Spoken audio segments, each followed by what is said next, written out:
Saviez-vous que l'anxiété vous coûte beaucoup plus cher que vous ne le pensez? Pas seulement des nuits blanches ou cette sensation de rongement dans l'estomac, mais des moments que vous ne reviendrez jamais, les moments calmes en famille où votre esprit était ailleurs, la joie d'une conversation que vous n'avez pas complètement entendue parce que vos pensées s'emballaient, les opportunités que vous avez hésité à saisir à cause de la peur. Et si je vous disais que la façon dont nous pensons à l'anxiété est tout à fait fausse et que, depuis plus de 2000 ans, une poignée de philosophes anciens proposent discrètement une issue?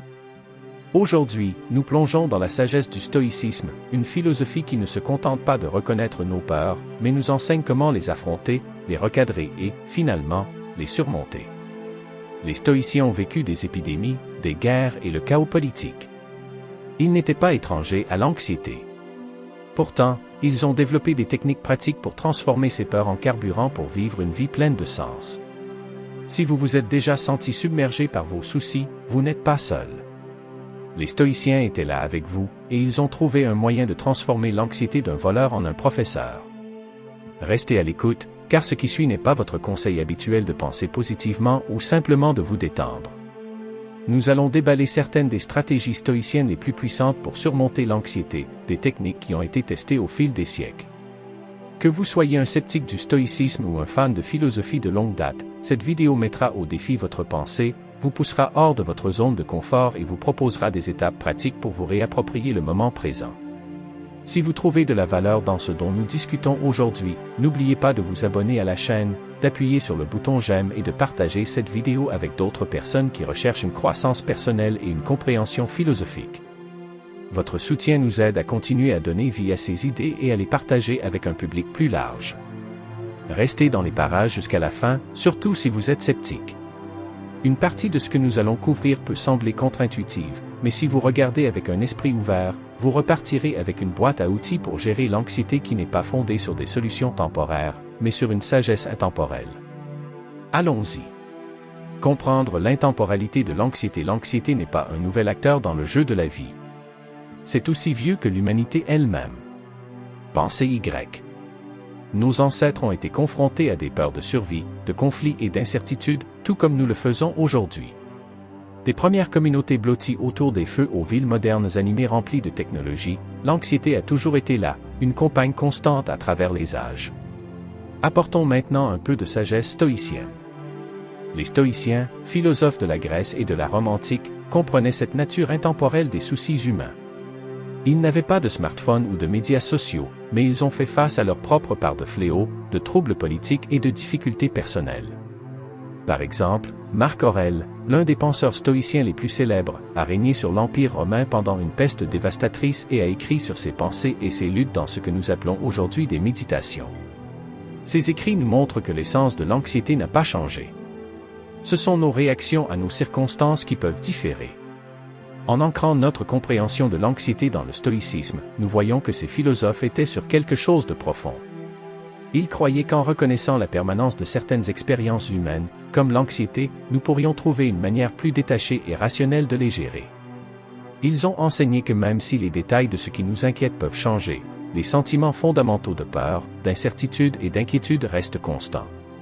Cette perspective est incroyablement libératrice, car elle signifie que nous pouvons puiser dans des siècles de sagesse pour gérer nos angoisses aujourd'hui. Nous ne sommes pas seuls dans ce cas. Nous ne sommes que les derniers d'une longue lignée d'humains qui apprennent à faire face à l'être humain. Ce qui est puissant ici, ce n'est pas seulement de comprendre l'anxiété à travers une lentille historique ou philosophique, mais d'utiliser cette compréhension pour renforcer notre propre résilience mentale. Les stoïciens nous offrent des outils pour faire exactement cela, nous rappelant que l'anxiété n'est pas quelque chose de moderne ou de nous-mêmes, mais une condition humaine partagée que nous pouvons approcher avec une sagesse transmise de génération en génération. Alors, la prochaine fois que vous ressentirez ce frémissement familier d'anxiété, rappelez-vous, les gens sont là où vous êtes depuis des milliers d'années, et beaucoup ont trouvé des moyens d'atténuer ce battement. Nous pouvons apprendre d'eux et peut-être rendre notre voyage un peu plus facile. Apprenez des personnages historiques. Lorsque nous regardons l'histoire, c'est comme ouvrir un coffre au trésor de sagesse, surtout lorsqu'il s'agit de comprendre comment gérer les défis de la vie. Et lorsque vous vous sentez anxieux, qui de mieux vers qui se tourner que certains des plus grands esprits qui ont traversé des périodes remarquablement turbulentes. Considérons quelques philosophes stoïciens et comment ils ont géré leur propre lutte. Prenez Marc Aurèle, par exemple. Il s'agissait d'un empereur romain, l'homme le plus puissant du monde à son époque. Pourtant, il n'était pas à l'abri des épreuves mentales qui accompagnent la responsabilité et l'incertitude. Il a dû faire face à des invasions militaires, à des complots politiques et à la peste antonine qui a dévasté son empire. Malgré ces défis, il a trouvé réconfort et force dans la philosophie stoïcienne, notant méticuleusement ses pensées, qui sont devenues plus tard son livre, Méditation. Dans ses écrits, Marcus discute souvent du concept d'accepter ce que vous ne pouvez pas contrôler et de vous concentrer sur vos propres actions, ce qui est un conseil incroyablement pertinent pour gérer l'anxiété aujourd'hui. Ensuite, il y a Sénèque, un autre poids lourd stoïcien, qui a fait face quotidiennement à d'immenses pressions politiques et à des risques personnels sous la direction volatile de l'empereur Néron. Les lettres et les essais de Sénèque sont remplis de conseils pratiques sur la façon de faire face à la peur et à l'anxiété. Il soulignait l'importance de la pensée rationnelle et recommandait souvent de se préparer mentalement au pire, de ne pas s'y attarder, mais de diminuer le choc s'il devait survenir. Ces pensées nous encouragent à ne pas nous laisser surprendre par le malheur lorsqu'il se produit, car les problèmes prévus ont moins d'impact. En apprenant à connaître ces personnages historiques, nous nous connectons à leurs expériences et voyons comment le stoïcisme n'est pas seulement théorique, c'est une boîte à outils pratique. Ces histoires nous enseignent que l'anxiété et l'adversité ne sont pas des phénomènes modernes, mais des réactions humaines aux conditions de vie qui ont été remarquablement constantes au cours des millénaires. Comprendre cela peut nous aider à nous sentir moins isolés dans nos luttes. Nous marchons sur un chemin bien tracé et nous avons beaucoup à apprendre de ceux qui l'ont déjà parcouru auparavant. L'intégration des principes stoïciens, comme se concentrer sur ce qui est sous notre contrôle et accepter ce qui ne l'est pas, peut transformer notre façon de voir et de réagir à l'anxiété aujourd'hui. Il nous enseigne la résilience, nous montrant comment tenir bon face aux incertitudes de la vie, tout comme l'ont fait Marc Aurèle et Sénèque. Alors, lorsque vous vous sentez débordé, souvenez-vous de ces chiffres. Non seulement ils ont survécu à leur époque, mais ils ont également élaboré une philosophie qui les a aidés à s'épanouir mentalement. Leur vie nous assure que nous aussi, nous pouvons trouver la stabilité au milieu du chaos, en nous appuyant sur leur sagesse pour guider nos esprits modernes. S'ouvrir sur nos propres expériences avec l'anxiété n'est pas seulement une question de partage. Il s'agit de montrer qu'il s'agit d'une réaction humaine normale aux complexités de la vie. Je serai le premier à admettre que, bien que j'ai lu et parlé du stoïcisme, j'ai encore ma part de moments d'angoisse. C'est une chose de discuter de concepts stoïciens comme le détachement et la rationalité, et c'en est une autre de les appliquer dans le feu de l'action. Cet aveu personnel n'est pas une défaite, mais une reconnaissance de la réalité. Le stoïcisme nous apprend à ne pas être dépourvu d'émotions, mais à les comprendre et à les gérer efficacement. Au cours de mon parcours, j'ai trouvé extrêmement utile de voir ces principes comme des outils, et non comme des règles. Par exemple, la pratique stoïcienne d'examiner nos impressions, qui consiste à faire une pause pour se demander si nos réactions initiales aux situations sont exactes, a changé la donne pour moi. Cela n'enlève pas l'anxiété, mais m'aide à la traverser de manière plus rationnelle. Partager ces expériences, c'est aussi construire une communauté où l'ouverture sur les luttes est normalisée. Il est facile d'idolâtrer des personnages comme Sénèque ou Marc Aurèle, et d'oublier qu'ils étaient aussi des gens qui luttaient, se posaient des questions et doutaient. Ils n'étaient pas stoïciens au sens insensible du terme. C'étaient des stoïciens qui utilisaient la philosophie comme moyen d'aborder leurs troubles intérieurs. Ils ont écrit sur leurs peurs, leurs espoirs et leurs stratégies, non pas parce qu'ils avaient vaincu leurs émotions, mais parce qu'ils s'engageaient activement avec elles. Quand je parle de mon anxiété, ce n'est pas seulement pour partager une histoire personnelle, mais pour illustrer comment les principes stoïciens se manifestent dans la vie réelle. Qu'il s'agisse de faire face à des événements inattendus, de faire face à des échecs personnels ou de gérer le stress quotidien, ces outils anciens m'ont fourni un cadre pour comprendre et gérer mes émotions plus efficacement. Et en admettant cela, j'espère vous encourager à explorer ces outils et à voir s'ils peuvent vous offrir le même soutien et la même clarté qu'ils m'ont offert. Il s'agit de progrès, et non de perfection, alors que nous appliquons ces stratégies séculaires à nos vies modernes. Lorsque nous parlons d'utiliser les outils et la philosophie stoïcienne pour gérer l'anxiété, nous ne nous contentons pas de débiter des textes anciens pour le bien de la tradition. Nous plongeons dans une boîte à outils riche et profonde qui a été affinée au fil des siècles pour aider les gens à gérer plus efficacement les hauts et les bas de la vie. Le stoïcisme ne consiste pas à réprimer vos émotions. Il s'agit de les comprendre, de les organiser et d'y répondre d'une manière bénéfique pour votre bien-être mental. L'un de mes outils préférés du stoïcisme est la pratique de la réflexion quotidienne, souvent faite par le biais de la tenue d'un journal. Il ne s'agit pas tant d'enregistrer des événements que de réfléchir à la façon dont nous réagissons à ces événements. Le simple fait d'écrire ce qui s'est passé pendant la journée et comment vous avez réagi peut vous donner un aperçu incroyable de vos schémas de pensée et d'émotion. C'est une méthode que Marc Aurèle lui-même a utilisée, et ses écrits, remplis d'aveux personnels et de réflexions philosophiques, témoignent de la puissance de cette pratique. Ces réflexions vous aident à identifier les déclencheurs et les réactions excessives, ce qui vous permet de recalibrer vos réponses pour qu'elles soient plus conformes aux vertus stoïciennes de sagesse, de courage, de justice et de tempérance. Un autre outil stoïcien puissant est la dichotomie du contrôle, magnifiquement résumée par Épictète, qui a dit « Certaines choses sont en notre pouvoir, tandis que d'autres ne le sont pas. » En définissant clairement ce qui est sous notre contrôle et en abandonnant ce qui ne l'est pas, nous pouvons réduire considérablement notre anxiété. Par exemple, nous pouvons contrôler nos efforts et nos attitudes, mais pas les résultats de ces efforts. Lorsque nous nous concentrons sur notre contribution et acceptons le résultat qui se présente à nous, nous pratiquons l'acceptation stoïcienne, réduisant l'anxiété inutile à propos des choses hors de notre contrôle. Ces pratiques stoïciennes ne sont pas seulement des idéaux philosophiques, ce sont des stratégies pratiques qui peuvent être intégrées dans la vie quotidienne. Ils nous enseignent la résilience, nous aident à gérer nos attentes et favorisent une paix intérieure profonde en alignant nos actions sur ce que nous pouvons contrôler. En appliquant constamment ces outils, nous renforçons notre capacité à rester calme et serein face aux tempêtes inévitables de la vie, transformant ce qui aurait pu être une anxiété paralysante en défis gérables auxquels nous sommes équipés pour faire face. Reconnaître le rôle de la perception dans l'anxiété.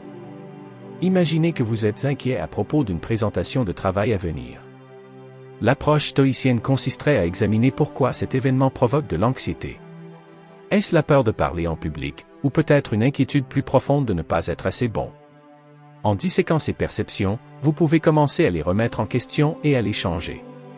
La présentation elle-même n'est pas intrinsèquement anxiogène, c'est votre croyance en votre performance et ses conséquences qui alimentent l'anxiété. C'est là qu'entre en jeu la pratique stoïcienne du recadrage. Le recadrage consiste à modifier votre perspective sur une situation pour la voir sous un jour plus neutre ou positif.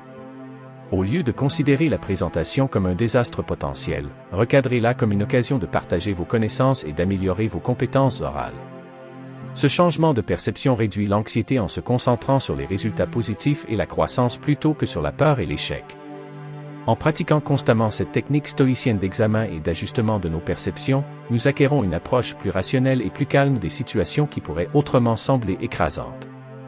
Il ne s'agit pas de nier ou de réprimer les sentiments, mais de comprendre d'où ils viennent et de décider comment y réagir. Cette sagesse stoïcienne ne se contente pas de réduire l'anxiété, elle nous permet de mener une vie plus calme et réfléchie, motivée non pas par la peur, mais par une pensée claire et rationnelle. La Premeditatio Malorum, ou la préméditation des mots, est un exercice stoïcien fascinant et profondément utile qui nous aide à nous préparer au ralentissement potentiel de la vie. Cela peut sembler un peu sombre au début.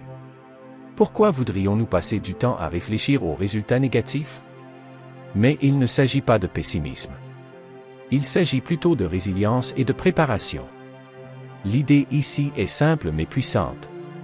En contemplant les défis et les malheurs auxquels nous pourrions être confrontés, nous pouvons diminuer le choc et la paralysie qui pourraient survenir s'ils se produisaient réellement. Imaginez que vous craignez de perdre votre emploi. En réfléchissant à cette possibilité à l'avance, en réfléchissant à la façon dont vous réagiriez, aux mesures que vous prendriez pour trouver un nouvel emploi et à la façon dont vous pourriez réduire vos dépenses dans l'intervalle, vous réduisez efficacement l'anxiété qui découle de l'incertitude. Cet exercice ne vous prépare pas seulement sur le plan logistique, mais aussi sur le plan émotionnel, car vous vous rendez compte que même le pire des scénarios est gérable. Sénèque, l'un des grands philosophes stoïciens, nous conseillait de nous rappeler de temps en temps que la vie peut changer de cours de manière inattendue. Il ne s'agit pas d'attendre le pire, mais de se libérer de la peur de l'inconnu. Lorsque nous pratiquons la Premeditatio Malorum, nous transformons les angoisses potentielles en stratégies planifiées, ce qui déplace notre attention de l'inquiétude de ce qui pourrait mal tourner à la préparation de la façon dont nous le gérons si cela se produit.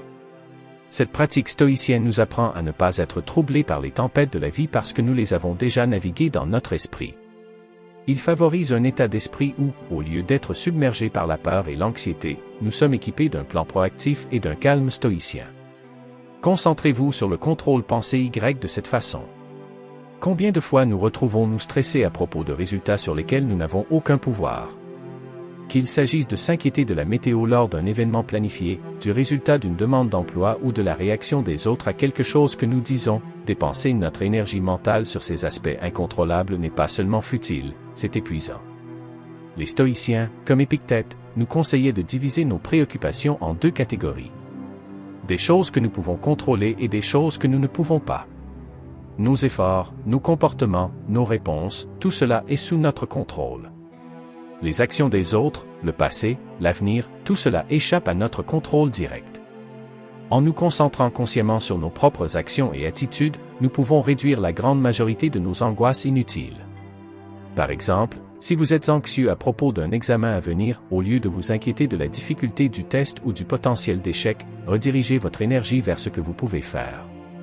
Vos habitudes d'étude, demandez de l'aide aux besoins et vous préparez du mieux que vous pouvez. Cette concentration atténue non seulement l'anxiété, mais maximise également votre efficacité et votre efficience. Cette leçon stoïcienne ne concerne pas le détachement ou l'indifférence, mais un engagement proactif avec les parties de notre vie que nous pouvons influencer. Il s'agit de cultiver un locus de contrôle interne qui nous permet de rester calme et affirmé au milieu du chaos de la vie. Se concentrer sur le contrôle ne signifie pas que nous ignorons les facteurs hors de notre portée. Au contraire, nous les acceptons et allons de l'avant avec ce que nous pouvons impacter, ce qui conduit à une approche plus rationnelle et sereine des défis de la vie. Engagez-vous dans une pensée constructive. Face à une situation qui suscite de l'anxiété, notre instinct peut être de nous inquiéter passivement ou d'imaginer les pires résultats. Cependant, le stoïcisme nous invite à changer ce modèle en nous posant des questions pratiques telles que « Qu'est-ce que je peux apprendre de cela ?» ou « Comment puis-je améliorer ma réponse à ce défi ?» C'est ce qu'on appelle la pensée constructive. Prendre une situation qui pourrait conduire à des spirales négatives et l'utiliser au contraire pour renforcer la résilience et trouver des solutions. Par exemple, si vous êtes anxieux à propos d'un projet majeur au travail, au lieu de vous laisser emporter par la peur de l'échec, réorientez vos pensées vers l'identification des étapes que vous devez franchir pour réussir. Décomposez le projet en tâches gérables, fixez-vous des objectifs clairs et célébrez les petites victoires en cours de route. Cette méthode atténue non seulement l'anxiété, mais améliore également votre efficacité en vous concentrant sur les étapes réalisables plutôt que sur l'anxiété elle-même. De plus, la pensée constructive ne consiste pas seulement à faire face à des problèmes immédiats, elle implique également un développement personnel à long terme. Les stoïciens étaient très enclins à s'améliorer, se demandant continuellement comment ils pourraient être meilleurs aujourd'hui qu'ils ne l'étaient hier. En adoptant cet état d'esprit, vous encouragez un mode de vie d'apprentissage et d'adaptation continue, ce qui diminue naturellement l'anxiété car vous vous préparez toujours à faire face à tout ce qui vient ensuite. Utilisez des rappels physiques. Il s'agit d'une stratégie stoïcienne pratique qui aide à maintenir les enseignements de la philosophie au premier plan de notre vie quotidienne. Dans le stoïcisme, l'objectif est de vivre une vie réfléchie et intentionnelle, et parfois, au milieu de l'agitation, nous avons besoin d'indices tangibles pour nous maintenir ancrés à nos principes philosophiques. Imaginez avoir un petit objet, comme une bague ou un bracelet, inscrit avec un dicton ou un symbole stoïcien. Ce n'est pas seulement un bijou, c'est un outil de pleine conscience. Chaque fois que vous le remarquez, cela vous rappelle de revenir aux principes stoïciens, peut-être de vous concentrer sur ce qui est sous votre contrôle, ou de vous rappeler que les événements extérieurs n'ont pas à perturber votre paix intérieure. Ces rappels peuvent être incroyablement efficaces dans les moments de stress ou d'anxiété.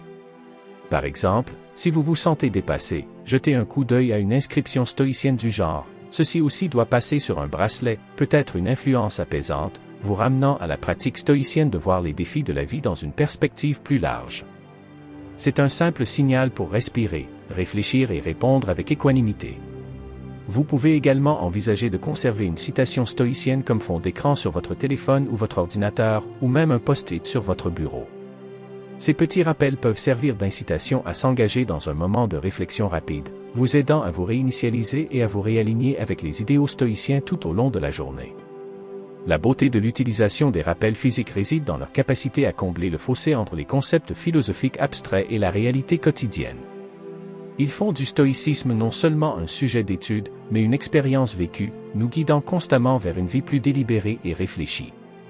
Cette méthode renforce la croyance stoïcienne selon laquelle la sagesse n'est pas seulement une question de compréhension profonde, mais d'application pratique, ce qui facilite l'intégration de la philosophie dans le tissu de la vie quotidienne. Effectuer une thérapie d'exposition. L'idée est simple. En affrontant progressivement les choses qui nous rendent anxieux, nous pouvons réduire leur pouvoir sur nous. Il s'agit de se mettre intentionnellement dans des situations inconfortables pour renforcer sa résilience, plutôt que de les éviter et de laisser la peur grandir sans contrôle. Les stoïciens croyaient beaucoup à ce genre d'endurcissement. Zénon, le fondateur du stoïcisme, a vécu quelque chose comme une thérapie d'exposition lorsque son professeur, Cratée, l'a fait marcher sur un marché animé avec un pot de lentilles. Cratée a ensuite brisé le pot, faisant déborder les lentilles sur Zénon. Le but? Pour aider Zénon à se rendre compte que l'embarras qu'il craignait n'était pas aussi grave qu'il imaginait. C'était une façon de l'exposer à l'inconfort et de lui montrer que la vie continue même quand les choses ne se passent pas parfaitement. Les stoïciens croyaient qu'en nous exposant à des doses légères et contrôlées d'inconfort, nous pouvons mieux gérer les défis plus graves que la vie nous réserve.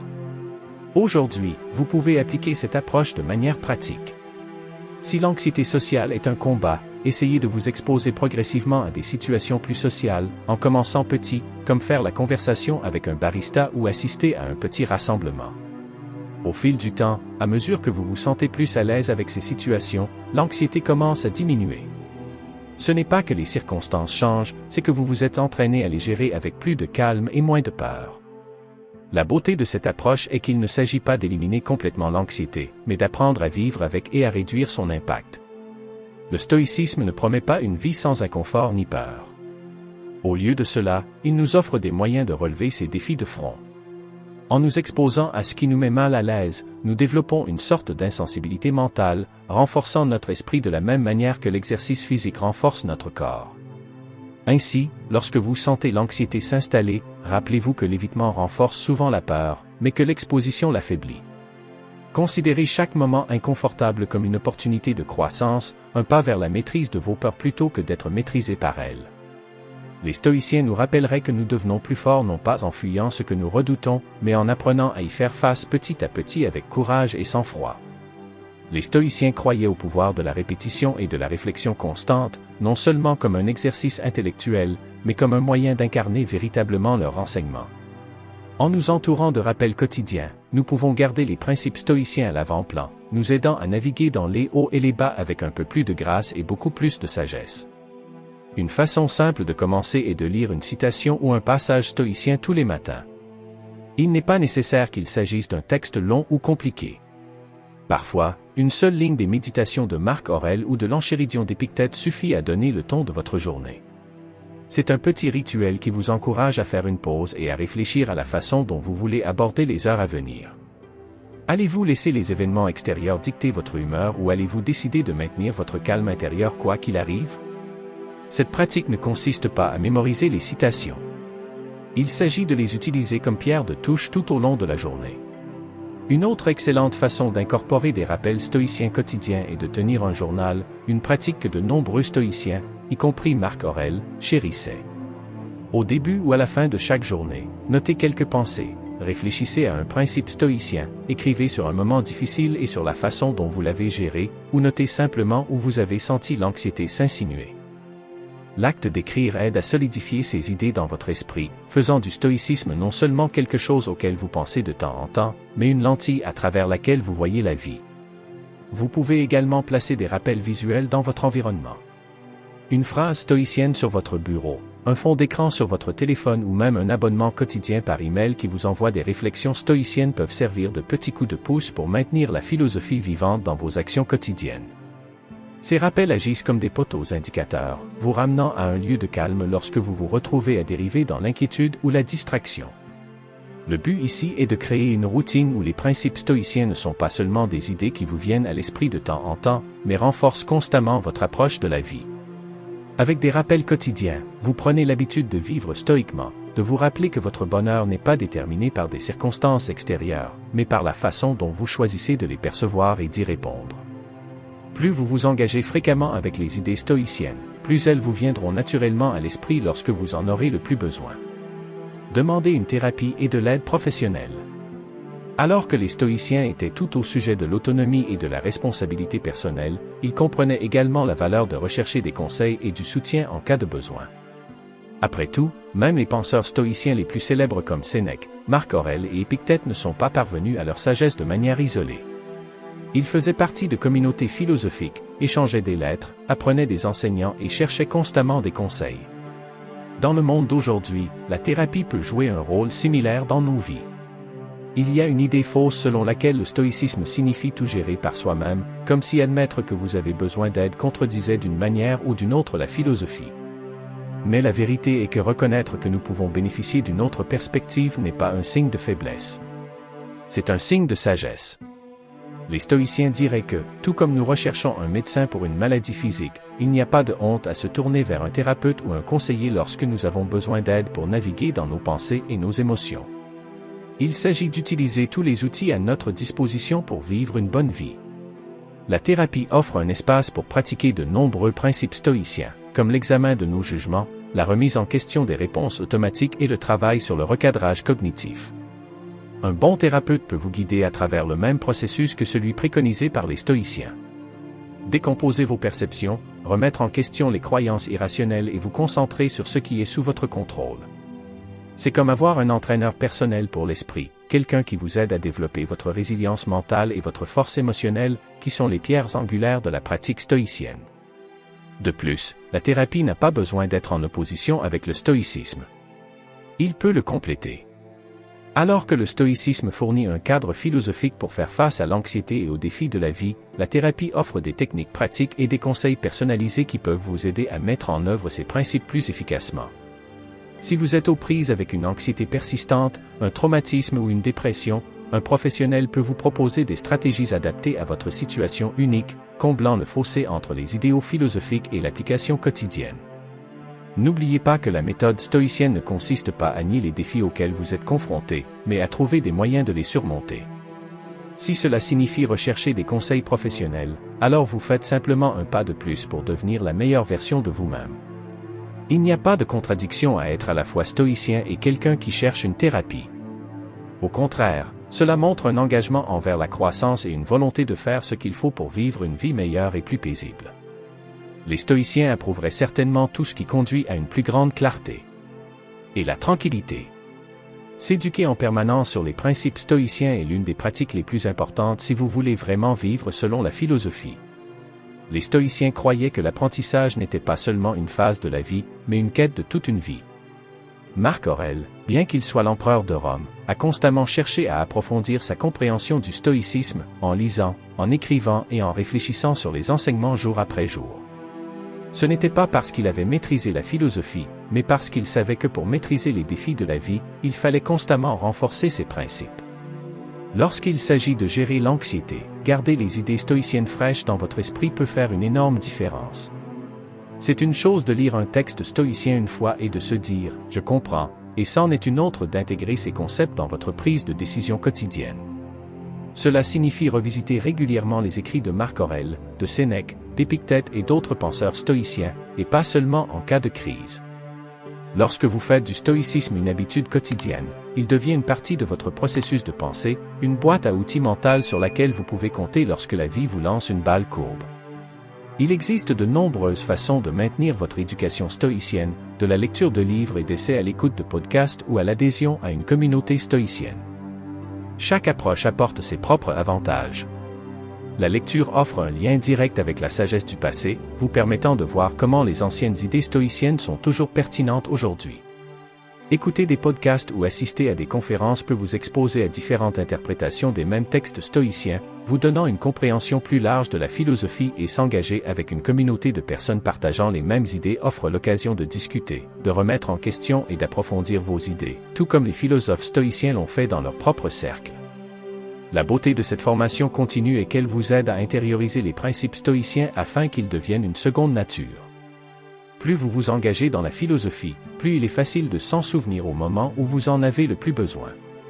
C'est comme construire un muscle, chaque répétition renforce votre capacité à répondre avec calme et clarté plutôt que d'être emporté par l'anxiété. Les stoïciens comprenaient que la vie présenterait toujours de nouveaux défis, c'est pourquoi ils ont souligné la nécessité d'un apprentissage continu. Il ne s'agit pas d'atteindre un point où vous avez toutes les réponses, mais de vous engager dans le processus de croissance. Alors, faites une priorité de vous éduquer sur les principes stoïciens de manière cohérente. Il ne s'agit pas seulement d'ajouter plus de connaissances à votre esprit, il s'agit d'approfondir votre pratique et de transformer le stoïcisme de quelque chose que vous connaissez intellectuellement en quelque chose que vous vivez naturellement. En continuant à apprendre et à appliquer la sagesse stoïcienne, vous vous retrouverez non seulement à réagir aux défis de la vie, mais aussi à façonner activement la façon dont vous les vivez, ce qui vous mènera à une approche plus résiliente et plus posée de tout ce qui se présente à vous. Votre voyage vers la paix intérieure et la croissance personnelle ne fait que commencer, et nous sommes ici pour le parcourir avec vous. Si cette vidéo a résonné, continuez à l'explorer. Cliquez sur l'une des vidéos suggérées à l'écran pour obtenir d'autres informations qui pourraient changer votre façon de penser et de vivre. Jusqu'à la prochaine fois, restez fort et restez stoïque.